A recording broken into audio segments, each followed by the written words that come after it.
So I'll start with this. A couple of years ago, an event planner called me because I was going to do a speaking event. And she called and she said, I'm really struggling with how to write about you on the little flyer.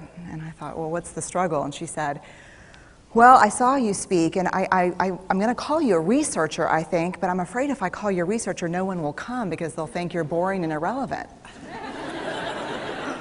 And I was like, okay. And she said, but the thing I liked about your talk is, you're a storyteller, so I think what I'll do is just call you a storyteller. And of course, the academic, insecure part of me was like, you're going to call me a what? And she said, I'm going to call you a storyteller. And I was like, oh, why not Magic Pixie? I was like,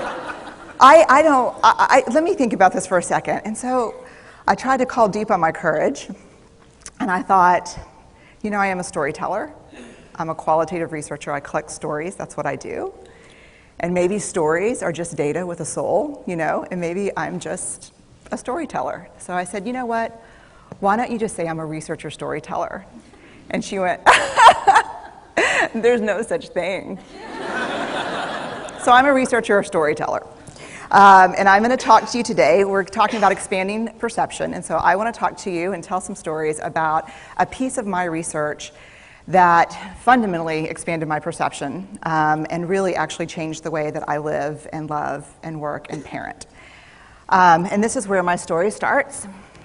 When I was a young researcher, doctoral student, my first year I had a research professor who said to us, here's the thing, if you cannot measure it, it does not exist. And I thought he was just sweet talking me. I was like, really? And he's like, absolutely.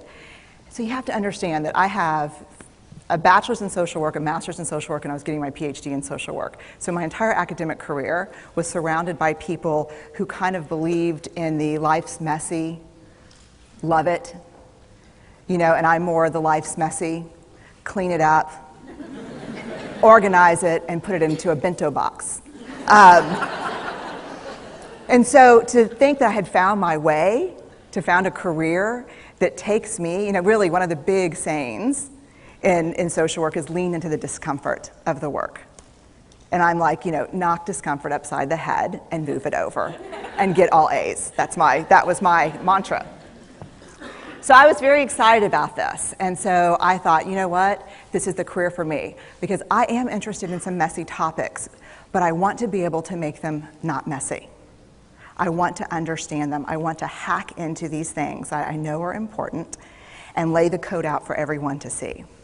So where I started was with connection, because by the time you're a social worker for 10 years, what you realize is that connection is why we're here.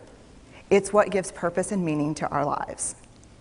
This is what it's all about. It doesn't matter whether you talk to people who work in social justice and mental health and abuse and neglect. What we know is that connection, the ability to feel connected, is neurobiologically, that's how we're wired, it's why we're here. So I thought, you know what, I'm going to start with connection. Well, you know that situation where you get an evaluation from your boss and she tells you 37 things that you do really awesome and one thing that you can't, an opportunity for growth. And all you can think about is that opportunity for growth, right? Well, apparently this is the way my work went as well, because when you ask people about love, they tell you about heartbreak. When you ask people about belonging, they'll tell you their most excruciating experiences of being excluded. And when you ask people about connection, the stories they told me were about disconnection.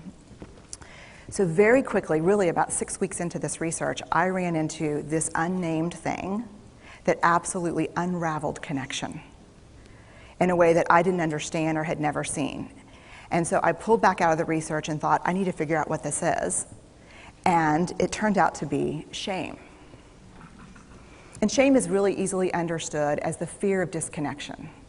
Is there something about me that if other people know it or see it, that I won't be worthy of connection? The things I can tell you about it, it's universal. We all have it. The only people who don't experience shame have no capacity for human empathy or connection. No one wants to talk about it, and the less you talk about it, the more you have it. What underpinned this shame, this I'm not good enough, which we all know that feeling. I'm not blank enough. I'm not thin enough, rich enough, beautiful enough, smart enough, promoted enough. The thing that underpinned this was excruciating vulnerability. This idea of, in order for connection to happen, we have to allow ourselves to be seen, really seen. And you know how I feel about vulnerability. I hate vulnerability. And so I thought, this is my chance to beat it back with my measuring stick. I'm going in, I'm going to figure this stuff out, I'm going to spend a year, I'm going to totally deconstruct shame, I'm going to understand how vulnerability works, and I'm going to outsmart it. So I was ready, and I was really excited. As you know, it's not going to turn out well. You know this. So I could tell you a lot about shame, but I'd have to borrow everyone else's time. But here's what I can tell you that it boils down to. And this may be one of the most important things that I've ever learned in the decade of doing this research. My 1 year has turned into 6 years, thousands of stories, hundreds of long interviews, focus groups. At one point, people were sending me journal pages and sending me their stories, thousands of pieces of data, and 6 years. And I kind of got a handle on it. I kind of understood this is what shame is, this is how it works. I wrote a book, I published a theory, but something was not okay. And what it was is that if I roughly took the people I interviewed and divided them into people who really have a sense of worthiness. That's what this comes down to, a sense of worthiness. They have a strong sense of love and belonging. And folks who struggle for it, and folks who are always wondering if they're good enough. There was only one variable that separated the people who have a strong sense of love and belonging and the people who really struggle for it, and that was the people who have a strong sense of love and belonging believe they're worthy of love and belonging. That's it. They believe they're worthy. And to me, the hard part of the one thing that keeps us out of connection is our fear that we're not worthy of connection, was something that personally and professionally I felt like I needed to understand better. So what I did is I took all of the interviews where I saw worthiness, where I saw people living that way, and just looked at those. What do these people have in common? And I have a slight office supply addiction, but that's another talk. So I had a manila notebook, a manila folder, and I had a Sharpie, and I was like, what am I going to call this research? And the first words that came to my mind were wholehearted. These are kind of wholehearted people living from this deep sense of worthiness. So I wrote at the top of the manila folder, and I started looking at the data. In fact, I did it first in this in a 4-day, very intensive data analysis where I went back, pulled these interviews, pulled the stories, pulled the incidents. What's the theme? What's the pattern? My husband left town with the kids because I always go into this kind of Jackson Pollock crazy thing where I'm just like writing and going and kind of just in my researcher mode. And so here's what I found. What they had in common was a sense of courage. And I want to separate courage and bravery for you for a minute. Courage, the original definition of courage, when it first came into the English language, it's from the Latin word cur, meaning heart. And the original definition was to tell the story of who you are with your whole heart. And so these folks had, very simply, the courage to be imperfect. They had the compassion to be kind to themselves first and then to others, because as it turns out, we can't practice compassion with other people if we can't treat ourselves kindly. And the last was they had connection, and this was the hard part, as a result of authenticity. They were willing to let go of who they thought they should be in order to be who they were, which is, you have to absolutely do that for connection. The other thing that they had in common was this. They fully embraced vulnerability. They believed that what made them vulnerable made them beautiful. They didn't talk about vulnerability being comfortable, nor did they really talk about it being excruciating, as I had heard earlier in the shame interviewing. They just talked about it being necessary. They talked about the willingness to say I love you first. The willingness to do something where there are no guarantees. The willingness to breathe through waiting for the doctor to call after your mammogram. The willing to invest in a relationship that may or may not work out. They thought this was fundamental. I personally thought it was betrayal.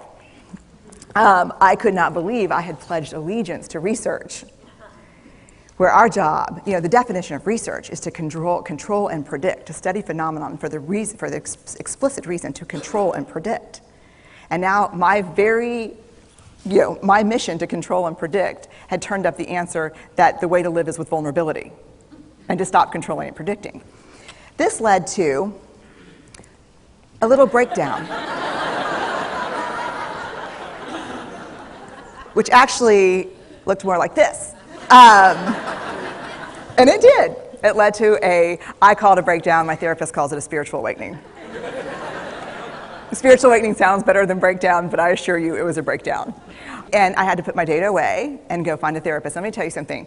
You know who you are when you call your friends and say, I think I need to see somebody. Do you have any recommendations? Because about 5 of my friends are like, woo, I wouldn't want to be your therapist. And I was like, what does that mean? And they're like, oh, I'm just saying, don't bring your measuring stick. It's like, okay. So I found a therapist.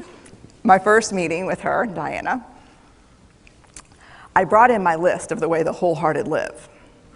And I sat down, and she said, how are you? And I said, I'm great, I'm okay. And she said, what's going on? And I said, and this is a therapist who sees therapists, because we have to go to those because their BS meters are good.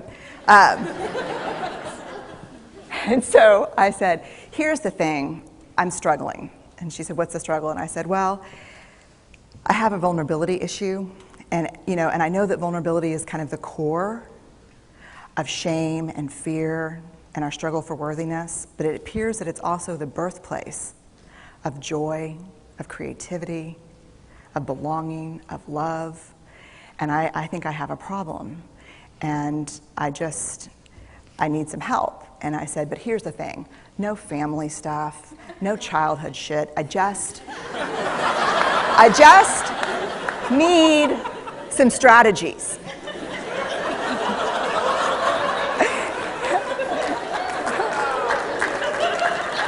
Thank you.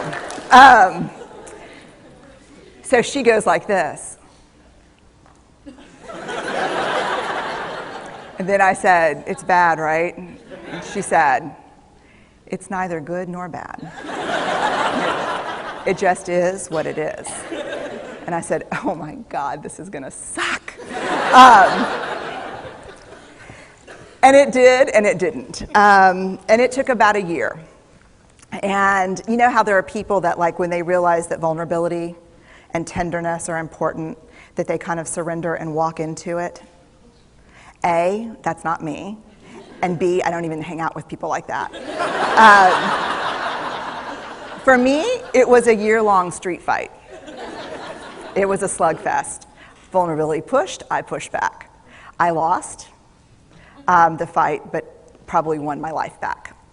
And so then I went back into the research and spent the next couple of years really trying to understand what the wholehearted, what the choices they were making, and what are we doing with vulnerability?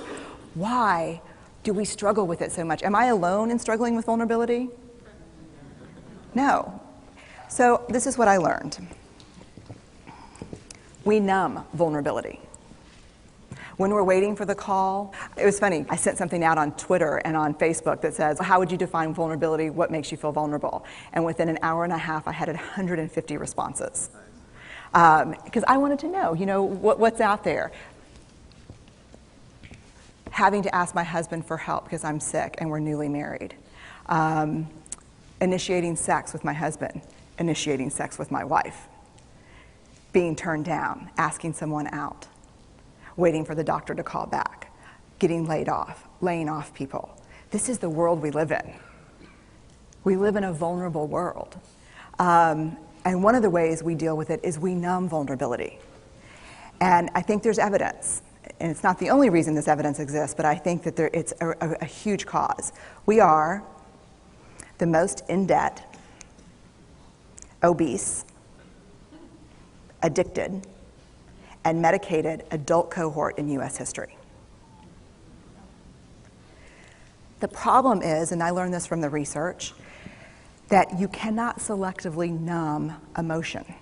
You can't say, here's the bad stuff. Here's vulnerability, here's grief, here's shame, here's fear, here's disappointment. I don't want to feel these. I'm going to have a couple of beers and a banana nut muffin. I don't want to feel these. And I know that's knowing laughter. I hack into your lives for a living. I know that's, God. You can't numb those hard feelings without numbing the other affects or emotions. You cannot selectively numb. So when we numb those, we numb joy. We numb gratitude. We numb happiness. And then we are miserable and we are looking for purpose and meaning. And then we feel vulnerable. So then we have a couple of beers and a banana nut muffin. And it becomes this dangerous cycle. One of the things that I think that we need to think about is why and how we numb. And it doesn't just have to be addiction. The other thing we do is we make everything that's uncertain certain. Religion has gone from a belief in faith and mystery to certainty. I'm right, you're wrong, shut up. That's it. Just certain. The more afraid we are, the more vulnerable we are, the more afraid we are. This is what politics looks like today. There's no discourse anymore. There's no conversation. There's just blame. You know how blame is described in the research? A way to discharge pain and discomfort. We perfect. If there's anyone who wants their life to look like this, it would be me. But it doesn't work, because what we do is we take fat from our butts and put it in our cheeks. Which just, I hope in 100 years people will look back and go, wow. You know. And we perfect, most dangerously, our children. Let me tell you what we think about children.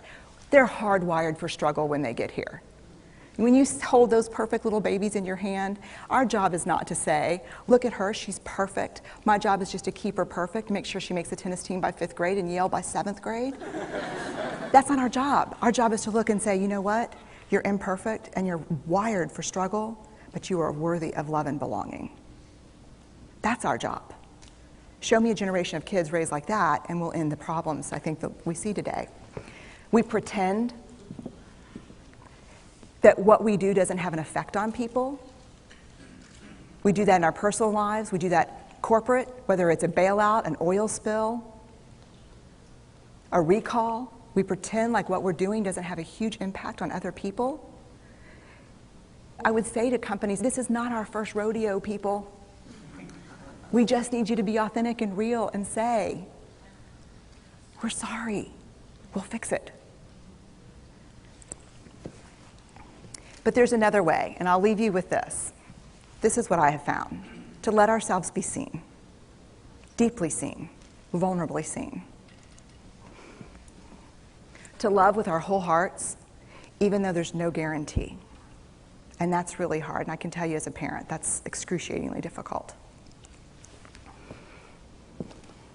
To practice gratitude and joy in those moments of kind of terror when we're wondering, can I love you this much? Can I believe in this as passionately? Can I be this fierce about this? Just to be able to stop and instead of catastrophizing what might happen, to say, I'm just so grateful. Because to feel this vulnerable means I'm alive. And the last, which I think is probably the most important, is to believe that we're enough. Because when we work from a place, I believe, that says, I'm enough, then we stop screaming and start listening. we're kinder and gentler to the people around us, and we're kinder and gentler to ourselves. That's all I have.